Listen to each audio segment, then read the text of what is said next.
Chapter 2, Addiction is a Brain Disease in the Addiction Recovery Skills Workbook.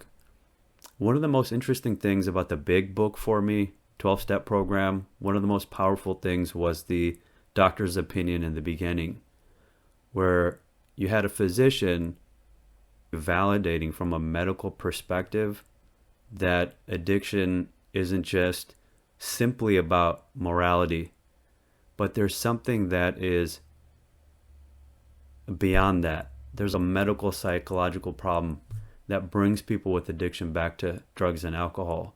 For me, that was a really powerful part of reading the big book.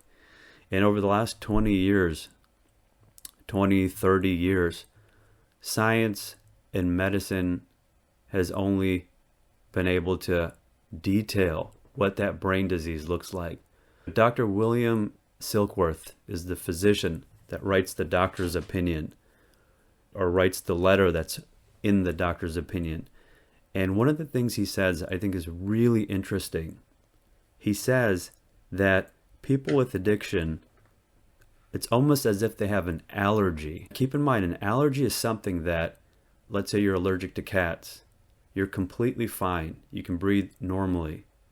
But once you go into a house with cats, what happens is there's a particle that comes from the cat into your lungs, or you interact with that particle, and then your body has a whole host of reactions. Like you don't want to cough, but you cough. You don't want to scratch, but you start scratching because you start feeling itchy. And whatever you do, the only thing that's going to remove that reaction is if you remove yourself from that environment. And what it talks about here, and we'll go into it in a little bit more depth, and I'll bring this example back up, addiction as a brain disease, there's a lot of this that simply has to do with the decisions we make in terms of our environment, the cues and triggers that we're around. I had somebody talk about an allergy, a medical allergy, and the only way that this person could resolve this allergy is by, number one, become aware that there was an allergy, because this allergy had been going on for months, maybe even longer than that. And once they become aware that it was a medical condition or a medical issue, then number two, they could start the process of taking medications or avoiding that environment. All right, so it starts out, Chapter 2, Addiction is a Brain Disease. Learning more about how addiction affects the brain and how science-based medications and psychological treatment can help is incredibly important for us to know about in our own recovery. It talks about in the second paragraph, first sentence, as you hopefully have started to process by now, you have a disease, and it is serious. The bad news is that this disease can be very destructive and not only ruins, but also takes lives every single day. And this is important because this is a process we all have to go through. In the beginning, we use drugs and alcohol, we use our addictive behavior, it works for us. After a period of time, what happens is we have a symptom of that addiction that occurs. A family member finds out, it's embarrassing, but then we do whatever we need to do to put that fire out. Then we keep going, it's sort of still working for us because we are able to pacify that fire, and then some financial issue happens or some legal issue happens. And then we work through all of these things one situation at a time. Eventually what we realize is the situations start coming up faster and more frequent and become more and more problematic. And then we start to realize, we get to a point where we sort of don't even want to do it anymore. Then we realize we've been saying, I can stop. If I really wanted to, I can stop. Then we actually try to, and we find that we're not able to. Now, we can take two paths from here. One path is to continue to focus on all the downstream consequences and symptoms. Like, so you have a pneumonia, so you can focus on the sore throat, you can focus on a medication for your cough, you can focus on Tylenol to suppress the fevers, you can focus on an inhaler to help with the breathing, or you can go and treat the core disease. Take an antibiotic, fix the pneumonia, and all the symptoms will resolve. So you have two paths. One path is you can keep focusing on the symptoms, legal problems, the financial problems, the relationship problems, or you can take the second path, which is to just focus on the disease of addiction. And once we start processing and coming to terms that there's this deficiency or defect within us, then we can start focusing on the disease, and all of those other things slowly resolve. But until we focus on the disease and put the focus on the addiction, those symptoms are going to continuously come back. So when those symptoms come back, they're a sign that the disease is becoming unchecked. And if we come at it with that process and that framework, that's when we start to get success. But that takes some time to see, is that what's going on with us? Get sold on the idea that that's what's going on with us. And nobody can prove that to us. It's okay to be skeptical about it. Everybody is at first. Nobody wants to do a bunch of stuff to stop doing drugs and alcohol.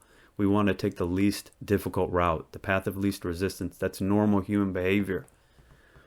What happens with addiction and coming to terms with the fact that we have an addiction is not that we no longer take the path of least resistance, is that we finally realize that getting into treatment is the path of least resistance. So before, it's like 3 months of treatment seems like forever. And then we spend another 3 years in our addiction, and then we're like, 3 months is nothing. Let me just go ahead and dedicate this time, make this happen, and then save myself 3 years. And so everybody has their own process by which they start to process and come to terms with their addiction. And that takes time. Sometimes it's helpful to look at our own experience, but a hack here is to learn from other people, learn from other people's experiences. Let other people have the relapse for us. Let other people make the mistakes for us. And then we learn from that and say, well, look, we're on the same trajectory as they are. We learn from that and we take actions to divert that. The second section is the mind on drugs is not rational. So then it starts going into, what does that mean exactly that we have a disease called addiction? So what happens is that using drugs and alcohol one time doesn't cause the disease. We start using drugs and alcohol for many different reasons. It could be out of boredom. It could be to deal with stress. It could be to deal with depression, anxiety. It could be to deal with grief. But then once we expose our brain over a prolonged period of time, because again, whether we drink, smoke, snort, eat, whatever it is, it all goes into the bloodstream to the brain, and that's where all the activity happens. So when we expose our brain to drugs and alcohol over a period of time, that's when we start having changes in the brain that are consistent with addiction. One of the places that gets affected is our ability to rationally make decisions. So that should come at no surprise to us. Like, how did this happen again? Well, it happened because our brain, our processing system, is malfunctioning. It's no longer making rational decisions. So to say, how did I do this again? It's so irrational. That's exactly how we did it again. Because our brain is sending us false messages. We still have the ability to accept or deny or reject those messages. We still have the ability to put ourselves in places away from allergens that are irritating or inflaming our brain disease. And instead of coughing, what happens is more illogical thoughts or irrational thoughts are the allergic reaction that occur. Or cravings and triggers and preoccupation, intrusive thoughts, that's our allergic reaction. So what it says on the first paragraph of page 26 is that even though the initial decision to drink or use drugs is made by voluntary choice, research has shown that as alcohol and drug use progresses to addiction, the ability to make rational choices become affected. And this is like all diseases, by the way, nowadays. So you take like heart disease, diabetes, high blood pressure, chronic kidney disease. All these diseases are by choices that people make. Their eating habits, essentially. The number 2 preventable cause of death is what you decide to eat, your lifestyle choices. What happens is people make these decisions voluntarily, and then what happens is, let's just take heart disease. They voluntarily decide to eat unhealthy. We're all sort of affected by that to some degree. They make the decision to eat unhealthy, and then what happens over a period of time is their heart gets exposed to unhealthy foods, and then the architecture of their heart changes. And then now they're unable to, even if they say, I want to change my eating habits, they can't walk themselves back out of it. So they change their eating habits, they get more healthy, it helps with their heart disease. The heart disease doesn't progress, the heart starts to slowly heal, but at the same time they have to go through this phase where they still have to deal with a heart that doesn't pump properly. Similarly with us, the function of the heart is pumping, the function of the brain is thinking rationally. So even us, now that we want to stop the drug and alcohol use, we still have to deal with a portion of time where our brain isn't going to be rationally able to produce thoughts, rational thoughts. So with the heart, we use medications, exercise to build the heart back up. And with the brain, we have exercises to build the brain back up. So it says, as drug use becomes compulsive, the choice to use is not made in the rational way that we make most other choices in our life. It talks about, in the next paragraph, an example of somebody who goes out, somebody without an addiction who goes out and is in a place where everybody's smoking marijuana, and they decide, I have a meeting the next day. I want to use drugs, I want to smoke marijuana, but I got this meeting I got to wake up early for the next day. So then they make a pros and cons list. They're not writing this down. This is happening all very naturally in the background while they're at this place. They make the decision that although using marijuana would be fun, something they want to do, they decide not to because it's going to affect going to the meeting, that's going to affect their work, and they can use marijuana in future events if they have a job. Whereas if they don't, it's going to be very hard. That's where that rational process, those pros and cons, those weighing the pros and cons is what's affected and impaired with somebody with addiction. Then it goes into page 27, talking about the actual neurochemicals, neurotransmitters in the brain. And it tells the story of dopamine. And it's always good to have this reminder of the dopamine story. The brain has a reward circuit. The brain rewards you for doing life-sustaining activities. That's food and drink, that's intimacy, social connections. It'll reward you with releasing pleasure chemicals, but then also releasing motivating chemicals to say, hey, do this again. Motivate yourself to do this again. And that's for natural rewards. A very important neurotransmitter here that mediates this, one of the neurotransmitters, an important one, is dopamine.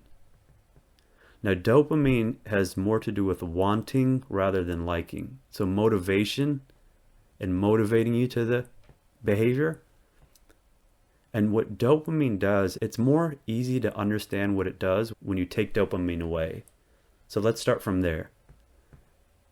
Laboratory mice that they genetically engineer to be depleted of dopamine, these mice don't have the motivation to even move to eat food if food is placed right in front of them.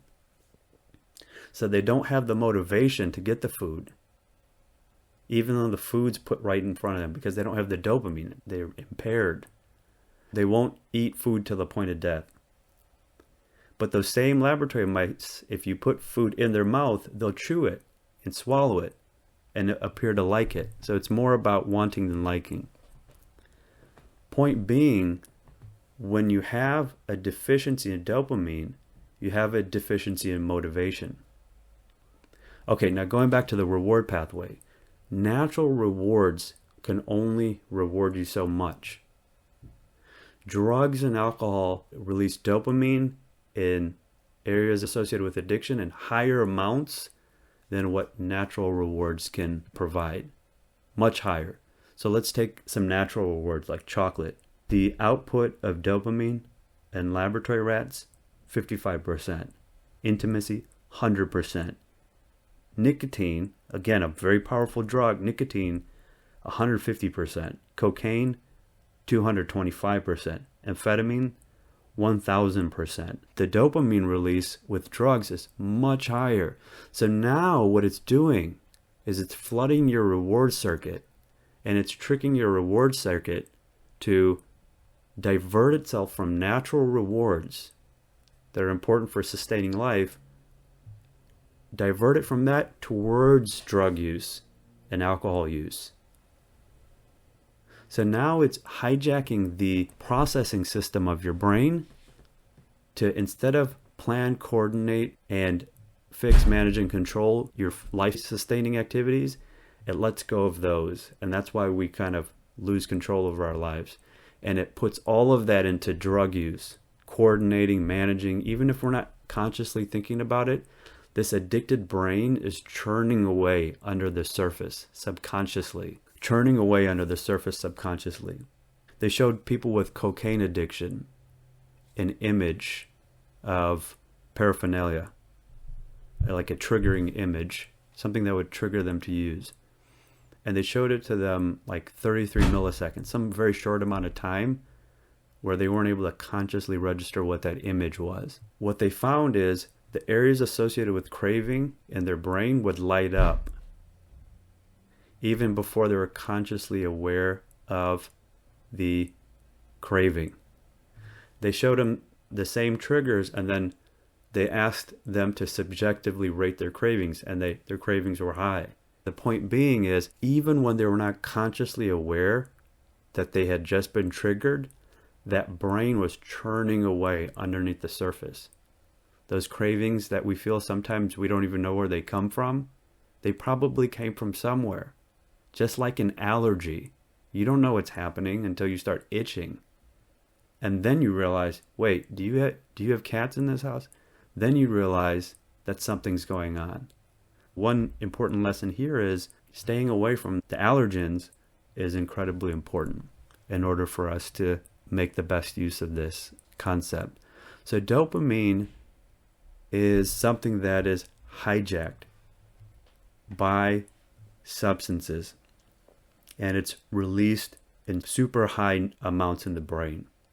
Now what happens is, after a prolonged period of use, people with drug and alcohol problems, they have a dopamine deficit state. They look at the dopamine transmission in the brain of healthy people versus the brain of people with addiction. The dopamine transmission is much lower in the people with addiction. And that's because after a while, after the brain is constantly flooded, they start to transition to a dopamine deficit state. So now natural rewards, they don't do it for them anymore. Natural rewards don't do it for them. And now they're relying even more heavily on substances just to feel normal. Because again, after a while, you start using drugs and alcohol not to feel high or feel euphoria. We get to a point where we do it just to feel normal. And that idea of the dopamine deficit state they talk about on page 28 in the second paragraph, there's this idea of chasing that first high. Or for some people, it's not that first high, but it's that first phase of getting high, where the reward was intense and then things weren't so out of hand. And what happens is you can't get that simply because you can't beat the physics, the science of the brain with addiction. Okay, so then it goes into page 29 where it talks about Pavlov's dogs. We all probably heard about this to some degree, where there was a scientific experiment where they took dogs, they would give them food, the dogs would salivate, produce saliva in response to being presented with food. Then what they did was they took these dogs, they would ring a bell before the food came. So now they would hear the bell ring, the food would come, they would salivate. Pretty soon they removed the food and they would just ring the bell. And when they would ring the bell with no food, these dogs would salivate. So they are able to create the same response, this response they have no control over, by the way. You can't force yourself to salivate. You can pool saliva, but you can't force yourself to increase salivation in the way that food would be able to do to you. So they were able to have this conditioned response through this process of associating one thing to the other. Now, when you drink or use drugs frequently around certain people or in certain places or with certain things, you learn to associate those people, places, or things with the experience of being intoxicated. And after a while, you can take away the drugs and alcohol and just present the person like a bell. And you'll have this conditioned response to want to get high. Or you take away the drugs and you just show them that thing. Or you show them that place. And then you have this conditioned response to, out of nowhere, have these cravings. Out of nowhere, start salivating for drugs and alcohol. Now, here's the really interesting part. And this took me some time to really understand. And this is on page 29. It's the third paragraph. Emotions can be cues as well. So when you drink or use drugs repeatedly in order to avoid a certain emotional state, like you're angry, you're sad, you're nervous, you're lonely, or you just feel bad. When you start to use drugs to avoid that state, that negative emotion is like the bell. It's going ding, ding, ding, use drugs. Or ding, ding, ding, and then you use drugs. And so what happens is you take the drug away, and anytime you have some negative emotional state, the brain automatically starts to salivate for drugs and alcohol. Oftentimes when we have negative emotions that remind us or that were associated with drug and alcohol use, they can create cravings. And these cravings are a conditioned response to those drug and alcohol experiences. Okay, then it goes into what can we do about it. Bottom page 29, retraining the brain. It talks about how cravings and drug use can become like a reflex. So when addiction takes hold, your reactions to alcohol and drug cues can become very automatic, much like a reflex. Recall a time when you found yourself drinking or using drugs and you couldn't even recall how it even got to that point. So you couldn't recall how you even decided to start using drugs or alcohol. It's almost like sometimes we get into this trance-like state and then we wake up into a relapse. We're starting to drive to use drugs. We're starting to browse on our phone to get drugs. We start to already be in the middle of it. And we're like, wait, hold up. I didn't make this decision yet. Or how did this even start? Or it's almost like we're in this trance-like state where we're watching it happen to us. And this is our addicted part of our brain. It's this automatic part of our brain. So in order to overcome your addiction, you will need to learn to purposely retrain the more sophisticated, rational part of the brain in order to overtake the irrational part of our brain. The rest of the book, they refer to the addicted part of the brain through the book. And this is the part of the brain that will drive you to use drugs and alcohol. And then they talk about the rational part of your brain. And this rational part of your brain makes decisions about drinking and how to stop that. Strengthening the rational part of your brain to overcompensate for the addicted part of your brain. And then it talks on page 31, it has a nice table that goes over all of these brain effects of drug and alcohol. So you can always look at that to review. The last few pages talk about how treatment works. So we'll talk about this briefly and then we will wrap up. So how treatment works. If addiction is a brain disease, then how exactly does treatment fix that? We know it's a brain disease. Now, you can change your brain in many different ways. You can treat brain diseases in many different ways. So let's say you have a tumor in your brain. You can go in and you can cut that tumor out. You can maybe do some other things like radiation. You can also take medications. You have Parkinson's. So you can take medications that fix the deficit in your brain or help to palliate the deficit in your brain. When we talk about the brain disease of addiction, there's a different way that's treated. We don't use invasive techniques where we go directly into the brain and start poking and prodding. What we do is we change the brain by rewiring it in a different way. We change the brain by strengthening or regulating the central nervous system in a different way. And there's 3 techniques that are talked about here. One is called cognitive behavioral therapy. Think about it like this. Every time that you drive, let's say you get a new job, every time you drive to work, you burn a pathway into your brain. You drive that same route, you drive another pathway into your brain. You drive that route over and over again for weeks to months, you drive that pathway into your brain to the point where it becomes subconscious. You start driving and you're not even thinking about it. You're playing on the radio, you're talking on the phone, you don't even know how you arrive to work. You can't tell what billboards you saw or anything. You just sort of do it automatically.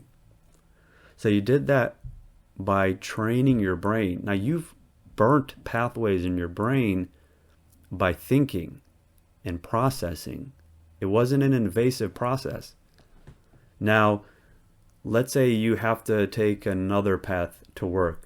I don't know, maybe you have to avoid something, a person or a house or something, and you have to take another pathway to work. That's going to take some time, so much so that you have to consciously be aware not to turn into your old pathway, and you might even miss it a few times. So how do you compensate for that? How do you change that? How do you change that pathway in your brain? Well, you do that through practice. You do that by consciously thinking about it in a different way, and that's cognitive behavioral therapy. Cognitive behavioral therapy understands how your addictive behaviors were learned and conditioned, and then number two, it identifies the people, places, and things that have been conditioned to bring on cravings or to use substances. And then number three, it burns new pathways in your brain. It learns healthy coping responses to these triggers that enable you to remain abstinent from drugs or alcohol use. CBT is probably the most well-studied form of psychotherapy for addictions. The second technique that's talked about in this book, and again, they're just using the strategies that have the highest science behind them. They're not arbitrarily picking stuff. The second one is motivational techniques. Motivation waxes and wanes through recovery, and you have things that motivate you. What it basically does is instead of passively waiting for things to motivate you, like going to a meeting or to do other things, it helps you to harness that energy and learn how to motivate yourself. The third is mindfulness-based practices, which basically show you how to be present in the moment, recognize cravings when they occur, and decouple those cravings from acting out on them. So you can have a craving and just let it be and stay with it without actually allowing it to subconsciously transition it to action. So you have a craving and then you have relapse. Craving does not have to end up in relapse. Craving can subconsciously occur and drive you to relapse, but when you practice mindfulness and awareness and bring that connection to the surface, then you can learn how to decouple the craving from the relapse.